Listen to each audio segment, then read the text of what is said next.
जिस तरह से कन्फाइंड स्पेस के लिए एटमॉस्फेरिक टेस्ट होता है जो आप पिछली वीडियोस में देख भी चुके हैं, इसी तरह से वेल्डिंग के लिए भी एटमॉस्फेरिक टेस्ट होना ज़रूरी होता है, जिसमें आपने ये पता लगाना होता है कि जिस एनवायरनमेंट में हम वेल्डिंग करने वाले हैं उस एरिया का LEL कितना % है।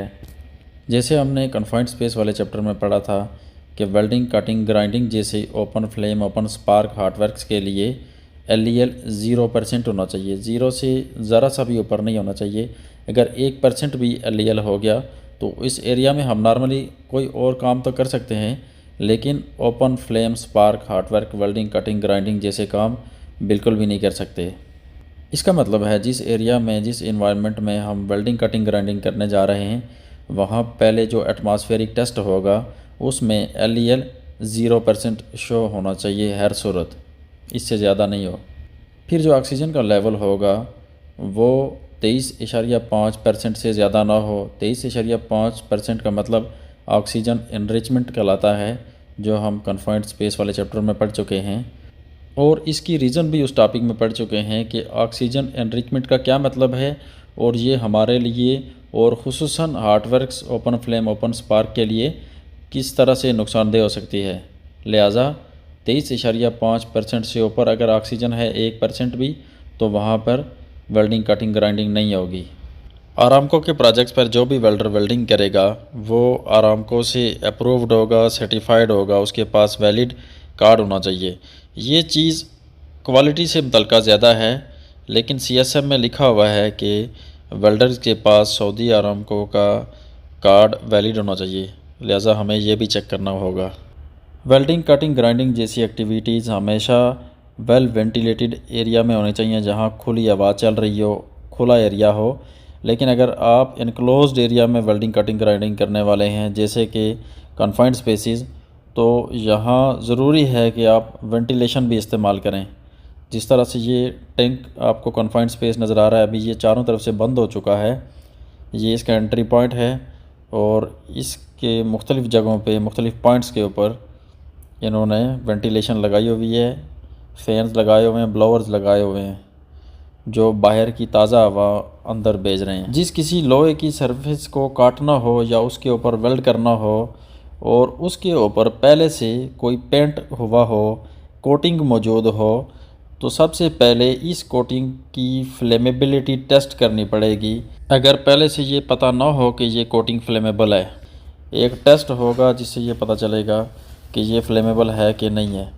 अगर ये फ्लेमेबल है, आग पकड़ेगा, तो सबसे पहले इसको इस सरफेस से खुरच के उतारना पड़ेगा। उसके बाद इस सरफेस के ऊपर वेल्ड किया जाएगा या इसको काटा जाएगा, क्योंकि अगर इस कोटिंग के होते हुए इस सरफेस को काटा या इसके ऊपर वेल्ड शुरू कर दिया तो ये आग को पकड़ेगा। कोई ऐसा कंटेनर, ड्रम, पाइपलाइन, कोई ऐसा टैंक जिसमें पहले कोई फ्लेमेबल लिक्विड या गैस मौजूद हुई हो और उसको निकाला जा चुका हो, लेकिन इसके बावजूद भी इस चीज़ को कंफर्म करना है उसको काटने से पहले, उसके ऊपर वेल्ड करने से पहले, कि इसके अंदर जो पहले फ्लेमेबल लिक्विड या गैस मौजूद थी वो कम्प्लीटली निकाली जा चुकी है, इसको अंदर से साफ़ किया जा चुका है या नहीं। इसके अंदर से अच्छी सी सफाई करने के बाद, क्लीनिंग के बाद इसको काटा जाएगा। और इसको जिस तरीके से काटा जाएगा ये नॉर्मल कट नहीं होगा, जिस तरह से ग्राइंडर के ज़रिए किसी लोहे की सरफेस को काटा जाता है और चिंगारियां आपको नज़र आती हैं, इसको कोल्ड कट के ज़रिए काटा जाएगा। लोहे को काटने का एक तरीका ऐसा भी है जिसको कोल्ड कट कहा जाता है। उसमें नॉर्मल ग्राइंडर वगैरह इस्तेमाल नहीं होता, बिजली इस्तेमाल नहीं होती। उसमें पीछे कंप्रेसर लगा के न्यूमेटिक एनर्जी इस्तेमाल करके हवा के प्रेशर के साथ उस सरफेस के ऊपर कटर लगा के उसको काटा जाता है, जो स्पार्क प्रोड्यूस नहीं करता। इसको कोल्ड कट कहते हैं। जो लोग पाइपलाइनों में काम कर चुके हैं उन्होंने ये देखा होगा। ये कोल्ड कट के ज़रिए से इसको काटा जाएगा, लेकिन फिर भी इससे पहले इसकी अच्छी तरह से सफाई अंदर से क्लीनिंग की जाएगी और यह मेक श्योर किया जाएगा कि कोई इसके अंदर फ्लेमेबल या कंबस्टेबल मटेरियल, लिक्विड, कोई गैस मौजूद नहीं है। अगर इस इक्विपमेंट को आइसोलेशन की ज़रूरत होगी तो सबसे पहले आइसोलेशन की जाएगी, लॉकआउट, टैग आउट किया जाएगा। उसके बाद ही इसकी क्लीनिंग और इसको काटा जाएगा। वेल्डर्स के हाथ में जो इलेक्ट्रोड होल्डर आपने देखा होगा, जिसमें इलेक्ट्रोड पकड़ के होल्ड करके वेल्ड किया जाता है, इस इलेक्ट्रोड होल्डर से पीछे की तरफ आते जाएं तो जो वेल्डिंग की ये वाली केबल है, ये एरिया है, यहाँ इलेक्ट्रोड होल्डर से लेके जो पहला जॉइंट आएगा वो 3 मीटर के अंदर अंदर नहीं आना चाहिए, और इस 3 मीटर के अंदर अंदर कोई रिपेयर नहीं आना चाहिए, किसी किस्म का डैमेज नहीं आना चाहिए। वैसे भी वेल्डिंग केबल्स का स्प्लाइस बनाना मना है। जो रिपेयर के लिए केबल्स का स्प्लाइस बनाया जाता है, ये वेल्डिंग की केबल्स में मना है। अगर कोई जॉइंट बनाना है, कोई रिपेयर करना है, किसी जगह से केबल डैमेज हो गई है तो उसको काट के वहाँ जॉइंट ही लगाया जाएगा। इस तरह के जॉइंट बनाए जा सकते हैं, लेकिन फिर भी ये वाला जॉइंट इलेक्ट्रोड होल्डर से 3 मीटर के अंदर अंदर नहीं आना चाहिए। अगर 3 मीटर के अंदर से कहीं केबल कट हो गई, डैमेज हो गई, तो उसको आप फिर यही ऑप्शन आपके पास बचता है कि उसको फेंक दें। उसको आप मज़ीद उसको रिपेयर करके नया जॉइंट डाल के इस्तेमाल नहीं कर सकते, क्योंकि ये जॉइंट 3 मीटर के अंदर आ गया। आप जॉइंट डाल सकते हैं, वेल्डिंग की केबल को रिपेयर कर सकते हैं, लेकिन वो जॉइंट इलेक्ट्रोड होल्डर से लेके 3 मीटर का जो फासला है, इससे बाहर आना चाहिए, इस 3 मीटर के अंदर नहीं आना चाहिए।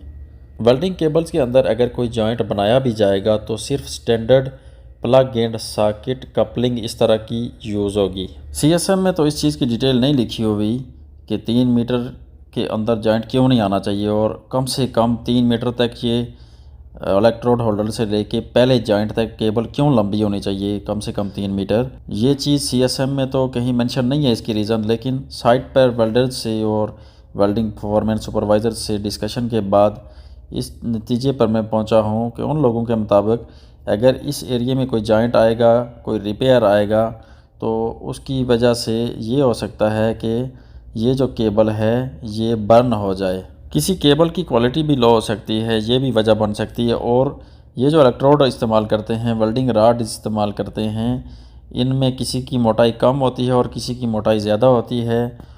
ज़्यादा मोटाई वाले रॉड को पिघलाने के लिए इनको ज़्यादा वोल्टेज चाहिए होता है। ऐसी सूरत में चांस रहता है कि अगर जॉइंट 3 मीटर के अंदर होगा तो ये केबल को जला सकता है। वेल्डिंग एक्टिविटी के दौरान जो इलेक्ट्रोड या वेल्डिंग रॉड इस्तेमाल किया जाता है, ये अक्सर कंप्लीट ख़त्म नहीं होता, बल्कि इसका कुछ छोटा सा हिस्सा बाकी रह जाता है।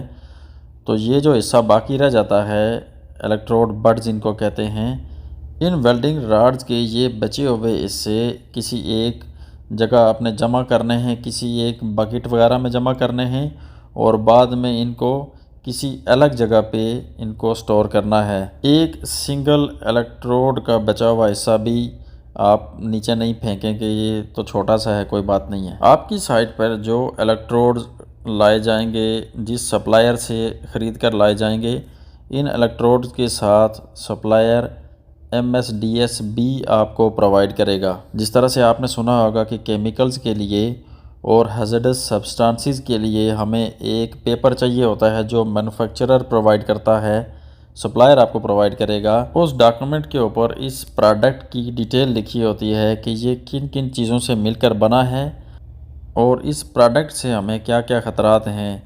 ये सारी तफसील उस डॉक्यूमेंट के ऊपर लिखी होती है, जिसको MSDS कहते हैं, मटेरियल सेफ्टी डाटा शीट, जिसका आजकल ज़्यादातर नाम सिर्फ SDS इस्तेमाल किया जाता है, safety data sheet. Chemical safety वाले चैप्टर में SDS को डिटेल के साथ डिस्कस करेंगे। बहुत कम कंपनीज़ के अंदर वेल्डिंग इलेक्ट्रोड का MSDS साइट पर रखा जाता है, लेकिन इसके साथ MSDS ज़रूर होता है, और आप उसी इलेक्ट्रोड का MSDS अपनी साइट पर रखा करें, उसकी एक कॉपी जो इलेक्ट्रोड आपकी साइट पर इस्तेमाल किया जा रहा है। जैसे ही वेल्डर वेल्डिंग कंप्लीट कर चुका है तो उसको चाहिए कि इस होल्डर के अंदर जो इलेक्ट्रोड का पीस बचा हुआ है, इसको यहाँ से निकाल के किसी बकेट वगैरह के अंदर जहाँ वो लोग टेम्परेरी स्टोर कर रहे हैं उसमें इसको जमा कर दें। इलेक्ट्रोड होल्डर को इस तरह से नहीं छोड़ना कि उसके अंदर रॉड लगा हुआ है और उसको इसी तरह से किसी जगह छोड़ दिया। हमेशा बचा हुआ रॉड निकाल के ही इलेक्ट्रोड होल्डर को किसी जगह रखना है। और जब वेल्डिंग कर चुका तो वेल्डिंग की केबल्स को भी पीछे से डिस्कनेक्ट करना है। इसके अलावा जो जो इक्विपमेंट वेल्डिंग की एक्टिविटी के अंदर इन्वॉल्व हैं, वेल्डिंग मशीन हो गई, आगे उसको भी देखेंगे।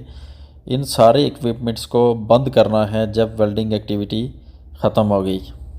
चूँकि वेल्डिंग के एरिया में आपको अक्सर गैस सिलेंडर्स भी मिलेंगे, तो ये जो आपने इलेक्ट्रोड देखा जिसके ज़रिए वेल्डिंग होती है, कभी भी इसके करीब सिलेंडर्स नहीं होना चाहिए, एक सेफ़ डिस्टेंस पर रखे हुए होने चाहिए। हालांकि गैस वेल्डिंग में भी इस्तेमाल होगी, आगे हम इसकी डिटेल देखेंगे, लेकिन कभी भी ये इलेक्ट्रोड इस तरह से गैस सिलेंडर्स को टच ना करें। या कोई भी ऐसी केबल जो वेल्डिंग में इस्तेमाल हो रही है उसमें करंट आ रहा है, या कटिंग ग्राइंडिंग में कोई इस्तेमाल हो रही है केबल, उसमें करंट आ रहा है, तो ये केबल्स हमेशा सिलेंडर्स से दूर रखनी चाहिए। ये कभी भी सिलेंडर्स को टच ना करें। आपने जो इलेक्ट्रोड होल्डर देखा है ये इंसुलेटेड होना चाहिए, जिस तरह से ये है। इसके बाहर की जो भी सरफेस है ये नॉन कंडक्टर है, इससे करंट नहीं पास हो सकता।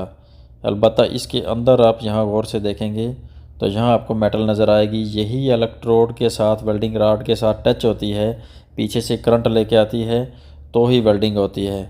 अंदर ये मेटल वाला एरिया नंगा होना तो ज़रूरी है, लेकिन इसके बाहर इस वक्त जिस हालत में ये इलेक्ट्रोड होल्डर है इसी हालत में होना चाहिए। बाहर का इसका इंसुलेशन का कोई भी ऐसा डैमेज नहीं होना चाहिए कि अंदर की जो दात है, जो मेटल है इलेक्ट्रोड होल्डर की, वो नंगी हो जाए और उसमें जो करंट आ रहा है तो फिर इलेक्ट्रिक शॉक का चांस होगा। वेल्डिंग के दौरान आपने देखा होगा कि जिस मेटल को वेल्ड किया जा रहा होता है, इसके साथ इसी मेटल के जिस्म के साथ किसी न किसी जगह एक और कनेक्शन लगाया जाता है। कहीं आपको कुछ क्लिप्स लगे हुए नज़र आएंगे, या इस तरह का कोई कनेक्शन आपको लगा हुआ ज़रूर नज़र आएगा। अगर ये कनेक्शन ना हो, इसको ग्राउंड रिटर्न कहा जाता है। अगर ये कनेक्शन ना हो तो वेल्ड होगा ही नहीं। इसके लिए आपको फील्ड में अर्थिंग, ग्राउंडिंग वगैरह के लफ्ज़ भी सुनने को मिलेंगे। जिस मेटल के ऊपर जिस जगह एग्जैक्टली वेल्ड हो रहा है, यहाँ से इस ग्राउंड रिटर्न कनेक्शन का फ़ासला जितना नज़दीक होगा उतना अच्छा है। 1 मीटर से लेके 4 मीटर के अंदर अंदर इसका फ़ासला होना चाहिए। ये जो ग्राउंड रिटर्न्स के कनेक्शंस हैं, ये कभी भी ऐसे पाइप के साथ कनेक्ट नहीं करने चाहिए जिसके अंदर ऑलरेडी कोई फ्लेमेबल गैस या लिक्विड मौजूद है, या किसी ऐसी बॉडी के साथ जिसके अंदर ऑलरेडी इलेक्ट्रिकल सर्किट मौजूद है। जहाँ वेल्डिंग एक्टिविटी हो रही हो वहाँ केबल को अच्छे तरीके से मैनेज करके रखना बहुत मुश्किल होता है, ख़ास करके इस तरह के प्रोजेक्ट्स पर जहाँ पर काम ही वेल्डिंग का है। केबल मैनेजमेंट का बेहतर तरीका ये है कि इनको ज़मीन पर ना फेंका जाए, इनको किसी चीज़ के साथ लटकाया जाए, और जिस चीज़ के साथ लटकाया जाए अगर उसकी बॉडी मेटल की है, दात है, तो उसको किसी नॉन कंडक्टर मटेरियल के साथ कवर किया जाए ताकि ये केबल्स उस मेटल के साथ डायरेक्टली टच ना हो।